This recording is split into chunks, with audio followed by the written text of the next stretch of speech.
A aura é uma espécie de halo luminoso, um conjunto de radiações que circunda e interpenetra todo o nosso complexo fisiopsíquico.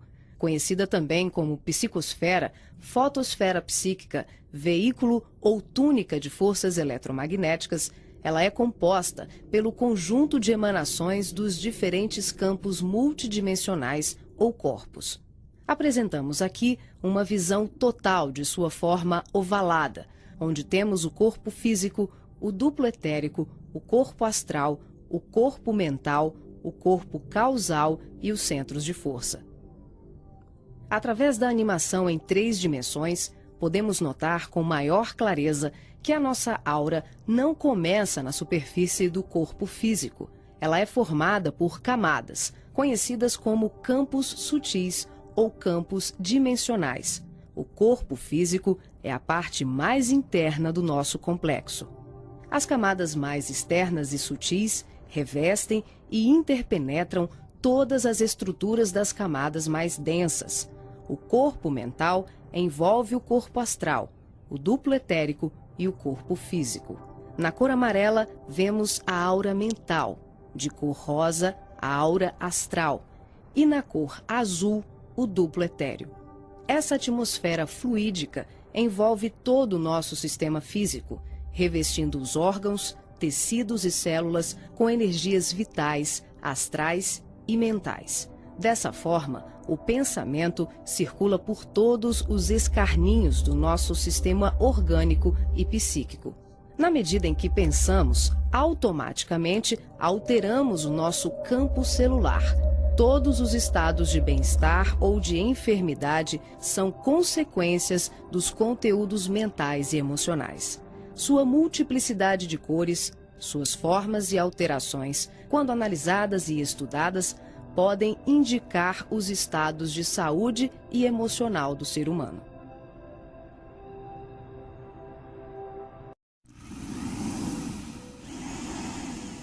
A palavra chakra vem do sânscrito e significa roda de luz, também conhecido como centros vitais, fulcros energéticos ou centros de força. Geralmente são visualizados por videntes e clarividentes como campos em forma de redemoinhos, com a aparência de uma flor, com pétalas irradiantes e coloridas.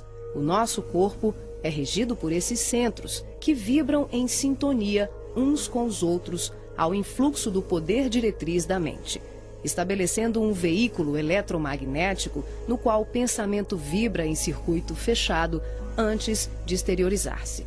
Cada célula do nosso corpo pode ser considerada um motor elétrico ou diminuto centro vital. O complexo humano é formado por centenas de chakras, que são classificados como mínimos, menores, maiores, secundários, principais e primordiais. Esses centros de força desempenham diversas funções, dentre elas a de reger as atividades fisiológicas dos órgãos a eles relacionados. Levando em conta as várias escolas que estudam o tema, definimos como primordiais 10 centros: o coronário, o cerebral ou frontal, o ágina, o laríngeo ou da garganta, o cardíaco, o gástrico ou solar, o esplênico, o umbilical, o genésico ou sexual e o fundamental. Na animação, vemos a parte anterior e posterior de cada chakra, que juntas formam um só órgão. Esses centros de força giram em alternância, repetindo o sistema de respiração num movimento permanente de emissão e absorção de energia. O giro é sincronizado e complementar entre o chakra anterior e o posterior. Os chakras são formados por microtúbulos, que são estruturas ocas, compostas por inúmeros blocos de moléculas idênticas. Esse elemento base, aqui aumentado milhares de vezes, junta-se a outros microtúbulos, formando uma complexa rede capilar. São microtúbulos menores que se inserem em microtúbulos maiores, num processo sucessivo. São justamente esses microtúbulos de diversos tamanhos que dão ao chakra a aparência de pétalas. Aqui vemos um exemplo dos microtúbulos maiores. E aqui, microtúbulos menores preenchendo os microtúbulos maiores.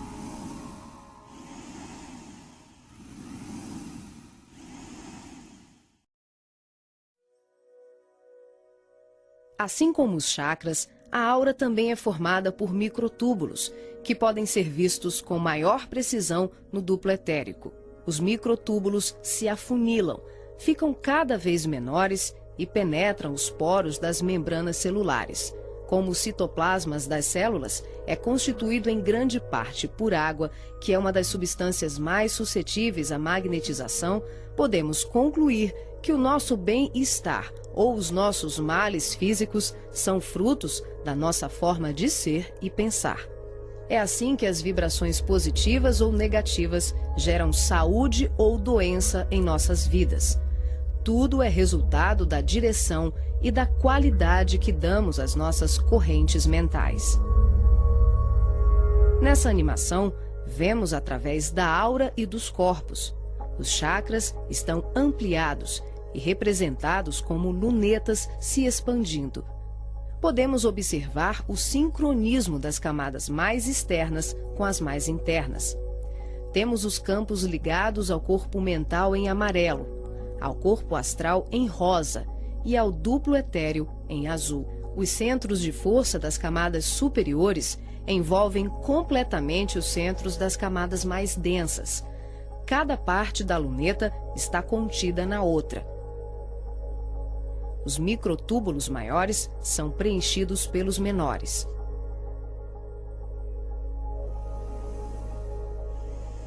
Responsável também por funções psíquicas, os chakras estão relacionados com algumas capacidades de percepção.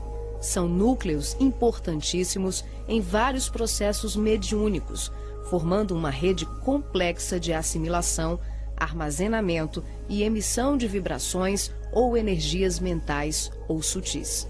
Os centros de força podem ser considerados portais dimensionais, por onde fluem as correntes mentais que assimilamos e emitimos em regime de sintonia durante as diversas manifestações medianímicas.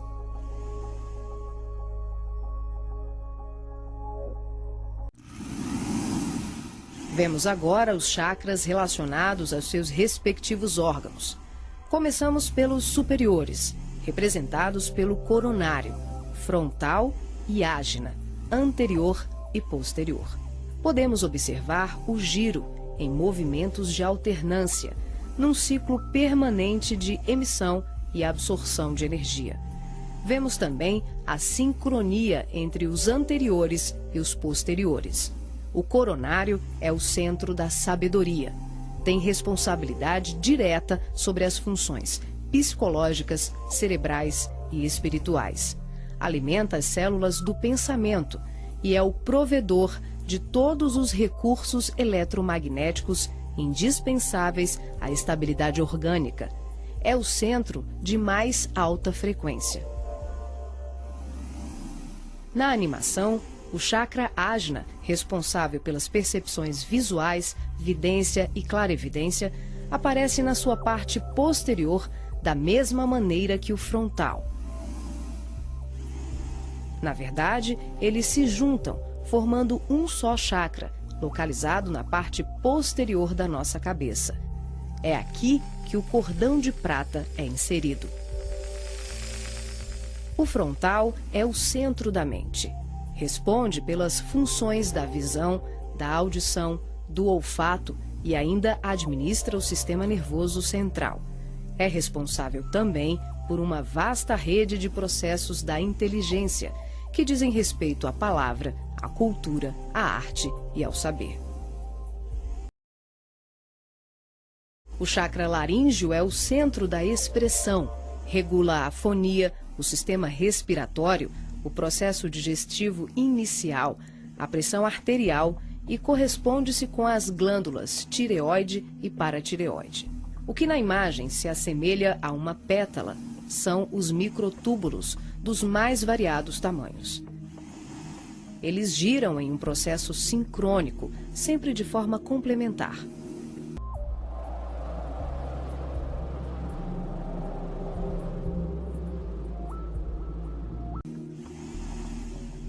cardíaco é o centro do sentimento. Vemos a sua feição posterior e anterior. Ele sustenta os serviços da emoção e do equilíbrio geral.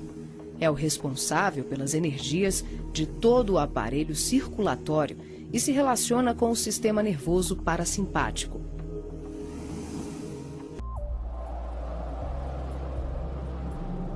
O centro gástrico também é conhecido como solar ou centro de cura. Um chakra de baixa frequência, o gástrico é uma das mais ativas usinas de fluidos vitais para exteriorização.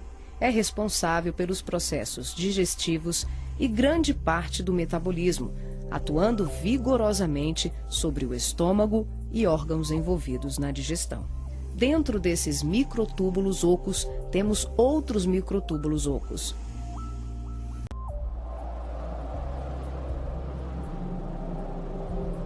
O chakra esplênico é um dos mais importantes.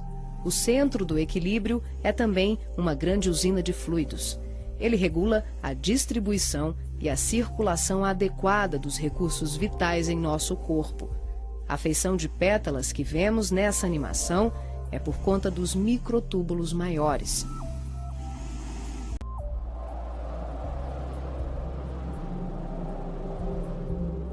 O umbilical completa as funções do gástrico e do esplênico. Na sua parte posterior, ele é menor. Nós ampliamos para demonstrar de forma clara como esses chakras se interagem.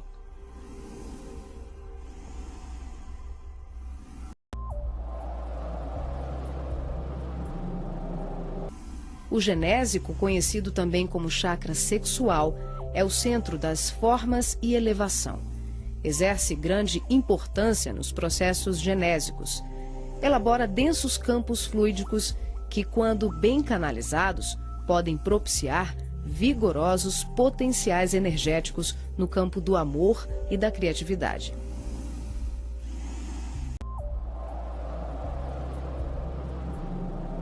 O chakra fundamental trabalha como se fosse o posterior do coronário. Ele está na base inferior da coluna vertebral, na região do períneo, entre o ânus e os órgãos genitais. Forma, junto com o genésico e o básico, uma tríade, tão importante como o coronário, o frontal e o ágina. Integrado ao genésico, esse centro trabalha principalmente na captação de energias vindas da Terra, oriundas dos raios gama, da água e dos metais.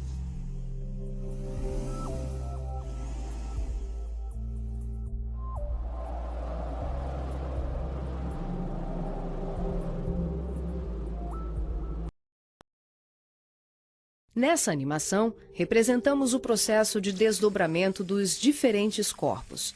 Vemos aqui a projeção ou saída dos corpos sutis do homem. O corpo físico permanece. O duplo etérico, o corpo astral e o corpo mental se exteriorizam. Os fios coloridos dão enfoque ao funcionamento dos cordões fluídicos, que são os responsáveis pela interação entre os corpos. Para ressaltar os fluxos mental, emocional e vital, subdividimos o cordão de prata, que assimila todos os fluxos, em 3. O cordão de prata propriamente dito, que liga o corpo físico aos demais corpos sutis, aqui representando apenas o fluxo mental. Em amarelo, o detalhamento do fluxo emocional.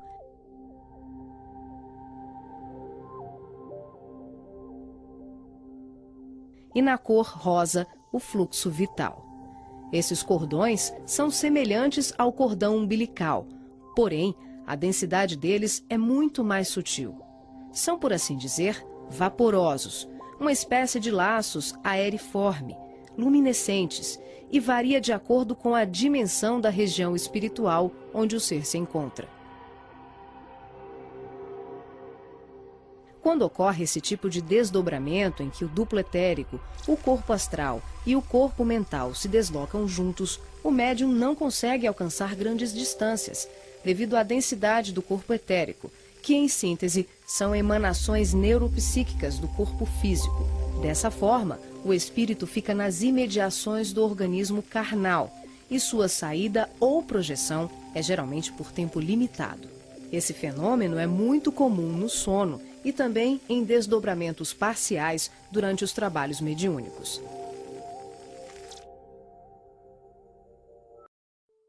Nesse exemplo de desdobramento, a projeção se inicia com a exteriorização dos 3 corpos sutis, o duplo etérico, o corpo astral e o corpo mental. Em seguida, o passivo devolve ao corpo físico os eflúvios vitais, conhecidos em seu conjunto como duplo etérico, que tem como uma de suas funções assegurar o equilíbrio entre a alma e o corpo de carne, garantindo o calor indispensável à colmeia celular. Desembaraçado dos veículos mais densos, corpo físico e duplo etérico, o médium se desloca com o corpo astral, envolvido pelo corpo mental e pelos outros corpos mais sutis, aqui não representados. Ao devolver as energias neuropsíquicas, o médium projetado fica, por assim dizer, mais leve e ágil, o que lhe permite uma melhor condição de trabalho e observação, além de lhe possibilitar o deslocamento para regiões diversas. Ele pode viajar para qualquer lugar do espaço, incluindo o plano físico e o extrafísico. O corpo astral, envolvido pelo corpo mental, fica permanentemente conectado ao corpo físico pelo cordão de prata, que também é conhecido como cordão fluídico. Trata-se de um laço, um feixe energético extremamente flexível e expansível, que é formado de microtúbulos, a exemplo dos chakras, e mantém um fluxo energético bidirecional entre os corpos densos e sutis. Esse fluxo vibratório de nutrição faz com que o espírito perceba, de imediato, tudo aquilo que possa vir a ocorrer ao corpo físico durante o desdobramento. Na volta, podemos observar como ocorre a reentrada dos corpos mais sutis, na conjugação com o corpo físico e etérico. Aqui temos o desdobramento do corpo mental. Os 3 corpos saem. O médium devolve ao corpo o duplo etéreo e apenas o corpo mental se projeta. A animação demonstra que em qualquer tipo de desdobramento, os corpos permanecem conectados entre si através do cordão de prata e dos fluxos energéticos. Em relação ao corpo mental, ocorre muito mais um fluxo mento-emotivo que propriamente um cordão densificado, como mostra o vídeo. Esse tipo de projeção permite ao médium se deslocar para qualquer lugar do universo com uma percepção muito maior, visitando regiões astrais e mundos superiores que estão bem além das colônias de transição, geralmente descritas na literatura espírita. O corpo mental é o envoltório sutil da mente. Tem a forma ovalada ou ovoide, que define o formato da totalidade da nossa aura. O mental também é o responsável pela formação do corpo perispiritual ou corpo astral. É o corpo que permanece quando perdemos os demais corpos, por avanço evolutivo, por desequilíbrio profundo, como na ovoidização, ou em operações atinentes a certos renascimentos na crosta terrena.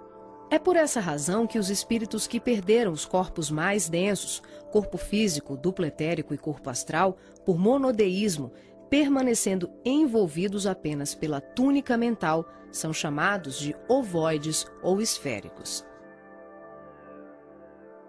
Essa animação exemplifica como se dá a interação por expansão da consciência, sem que haja nenhuma dissociação dos corpos densos e sutis.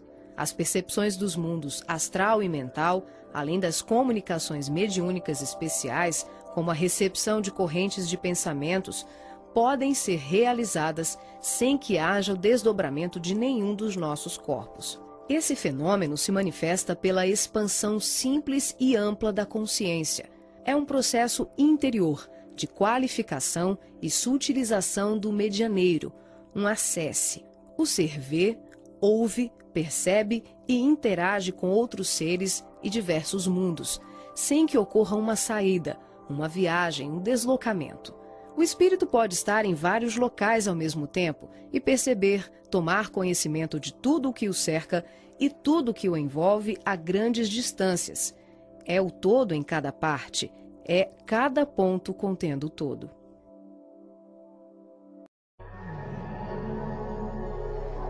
Nessa animação, visualizamos os espíritos revestidos apenas pela túnica ou corpo mental, após a perda do corpo astral ou perispiritual, quando tomamos a parte pelo todo. São denominados pelo espírito André Luiz de esferoides ou ovoides, tristes mentes humanas sem apetrechos de manifestação, verdadeiros fetos ou amebas mentais, que são utilizados por mentes criminosas e perversas em processos obsessivos, tecnicamente organizados, tanto em relação aos desencarnados como encarnados. Geralmente se apresentam em forma ovalada, da dimensão de um crânio humano de aspecto gelatinoso, com características amorfas e colorações que variam de um acinzentado escuro ao negro e ao avermelhado. A perda do corpo astral ou ovoidização são atinentes a vários processos, que vão da reencarnação à sublimação do espírito. Aqui, focalizamos o sentido inferior dessa ocorrência, quando a personalidade desencarnada continua no além-túmulo, o cultivo das ideias de ódio, vingança, autodestruição, culpa, egoísmo, apego vicioso, gerando uma fixação monodeística, que é a tendência da consciência de fixar o pensamento em uma só ideia, provocando alterações fisiológicas e anatômicas no veículo perispiritual. As partículas mentais circulam em circuito fechado pelo campo da aura e são absorvidas pelos chakras, provocando a assimilação de forças degradantes pelas células perispirituais, que passam a operar em regime de desequilíbrio, até que pela repetição incessante e de longo curso de tal mecanismo, o ser gasta, por assim dizer, o seu corpo astral ou perispiritual, ficando revestido apenas pelo corpo mental.